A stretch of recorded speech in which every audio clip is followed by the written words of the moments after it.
triste você ver uma premissa constitucional do artigo 5º falando que todos somos iguais perante a lei, independente da raça, cor, etnia, religião, origem, orientação sexual, mas no Brasil uns são mais iguais que outros.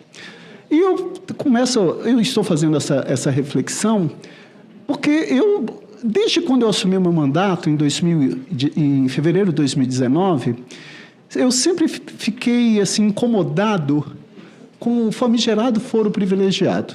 Você me perdoe, mas eu acho assim, quem nada deve, nada teme. Por que o trabalhador, o pedreiro, o porteiro, o desempregado, a mulher, o gari, não importa quem seja, o advogado, ele responde lá nas instâncias, de acordo com que o devido processo penal deve correr, e eu, pelo fato de ser senador, tenho que responder no Supremo Tribunal Federal. Eu não me importaria de responder a uma ação no juízo de primeiro grau, porque, para mim, todos somos iguais perante a lei. Então, isso já sempre me inquietou. Mas eu fiz questão de vir aqui nessa comissão, senadora Damares, porque ontem eu fiquei estarrecido e horrorizado. Não dormiu? Não dormi. Há tanta coisa importante para o Brasil pautar, para o Brasil caminhar, e os deputados federais, na sua maioria, votam a PEC da blindagem, mas não é PEC da blindagem, não. Eu atribuo outro nome para isso. Isso é PEC da impunidade, isso é PEC do estímulo à criminalidade. Porque você transformar hoje o que é um voto público... Ora, o meu eleitor tem o direito de saber em quem que eu votei. Se eu votei para manutenção de uma prisão em flagrante de um deputado, por exemplo, que praticou um estupro. O meu eleitor tem o direito de saber se eu votei pela manutenção ou não de um deputado ou de um senador que praticou corrupção ativa, porque a corrupção mata. Eu sempre não me canso de falar. Quando um político desvia a verba da saúde, ele está matando milhões de pessoas. Quando o político desvia a verba da educação, ele está matando o sonho de milhões de jovens. Aí, se nós partirmos, porque hoje, como que funciona hoje? Hoje, um parlamentar só pode ser autuado em flagrante de crime inafiançável. Então, autua-se um parlamentar, por exemplo, em estado flagrancial pela prática de corrupção ativa, ou corrupção passiva, ou peculato, ou estupro, e vai ao Supremo, dá prosseguimento, o Supremo encaminha para a casa respectiva, se for deputado, para a Câmara dos Deputados, se for para o Senado Federal, para manter ou não, para suspender ou não. Então, hoje, a regra é, primeiro se faz contra o parlamentar e essa casa se delibera se vai suspender ou não. E de forma pública. O que ontem a Câmara fez foi inverter isso. Ele fala que tem que vir para essa casa primeiro, autor em flagrante vem para essa casa e essa casa decide. No voto secreto, aí entra em cena a promiscuidade, a sordidez, o corporativismo, a conivência, a digital dos pares, porque nós sabemos, nós vivemos numa casa corporativista. Como que nós vamos fazer aqui para eu falar se eu vou no voto secreto, porque aí não vai ter a digital de ninguém, não vai ser publicizado isso, se eu vou manter ou não aquela prisão, e se eu vou admitir ainda a formação de culpa. Olha, eu fui delegado de polícia. Isso é inadmissível. Isso é uma afronta, isso é um escárnio com a população brasileira.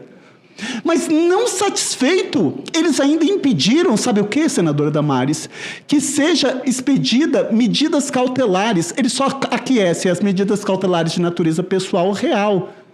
Mas eles excluíram aquelas probatórias. Então, não pode um mandado de busca e apreensão.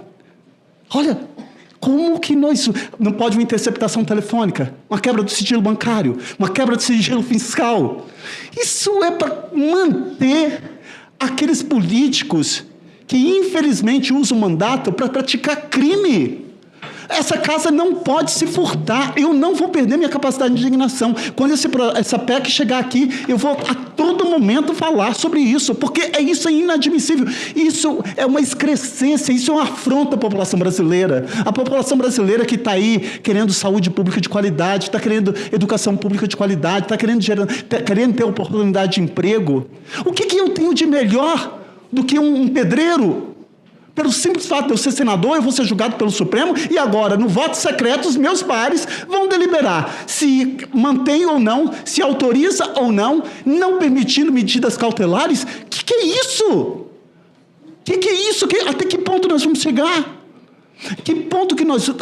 Até onde nós vamos avançar?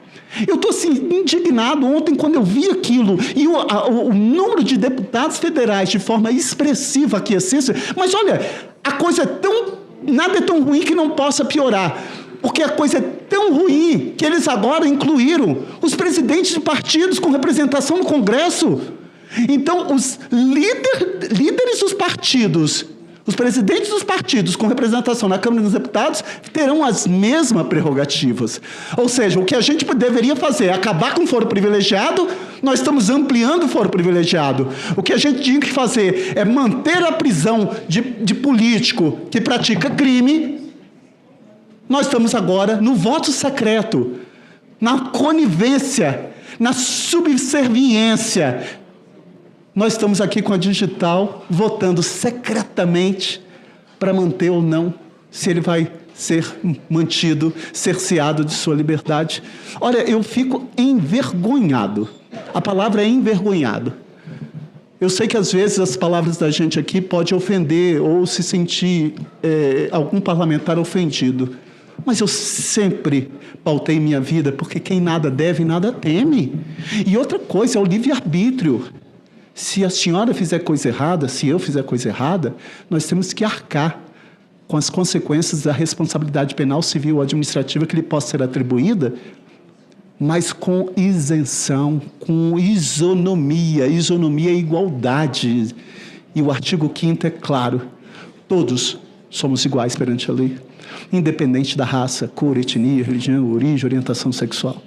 Eu fico assim triste quando essa casa aqui não se debruça para acabar com o foro privilegiado. Essa casa aqui não se debruça para acabar com super salários. Como que eu explico, por exemplo, que um professor no meu estado do Espírito Santo não ganha nem, para trabalhar 40 horas semanais, não ganha nem R$4.000, enquanto determinados servidores públicos aqui ganham só de ticket de alimentação R$3.000, enquanto determinados servidores públicos ganham R$100.000 por mês, R$200.000 por mês. E nós não enfrentamos o tema dos supersalários dos penduricalhos. Quer dizer, nós não enfrentamos o tema dos supersalários, nós não enfrentamos os temas dos privilégios, dos penduricalhos. Nós não valorizamos os professores, os guardas municipais que ganham um salário mínimo, que faz o trabalho de polícia. Eu fui delegado, os soldados, os policiais civis, os policiais militares, os agentes de saúde, que estão lá na ponta para garantir o principal bem jurídico, a vida humana, a integridade física, a saúde, a liberdade. E nós aqui, parece que vivemos como Alice no País das Maravilhas. No livro da Alice, País das Maravilhas, senadora, tem um trecho que a Alice chega e fala assim: me ensina a sair daqui. Aí ela retruca-se para ela: para onde você quer ir? Ela fala: não importa. Então não importa o caminho que você deva tomar. Eu acho que nós aqui não sabemos nem o caminho que nós estamos tomando. Mas eu sei um caminho que se trilha nessa casa. É o caminho para cada vez mais continuar o abismo entre milhões de pobres e a concentração de riqueza na mão de tão poucos. É o caminho para garantir privilégios para determinados funcionários públicos. É o caminho para manter o privilégio de foro privilegiado. Quem nada deve, nada teme. Desculpa o desabafo, eu só queria finalizar só com uma frase de um poeta que eu gosto, que ele fala assim, Tiago de Mello, ele fala assim: nós não temos caminho novo. O que temos de novo é o jeito de caminhar. Eu acho que é esse jeito novo de caminhar que é a mola propulsora que me faz estar aqui no Senado com muito orgulho representando o Estado do Espírito Santo, na certeza de que um dia eu vou ter orgulho, senadora Jussara, de entrar numa comissão e falar com bastante vigor. Eu tenho orgulho de dizer que no Brasil, hoje, todos somos iguais perante a lei.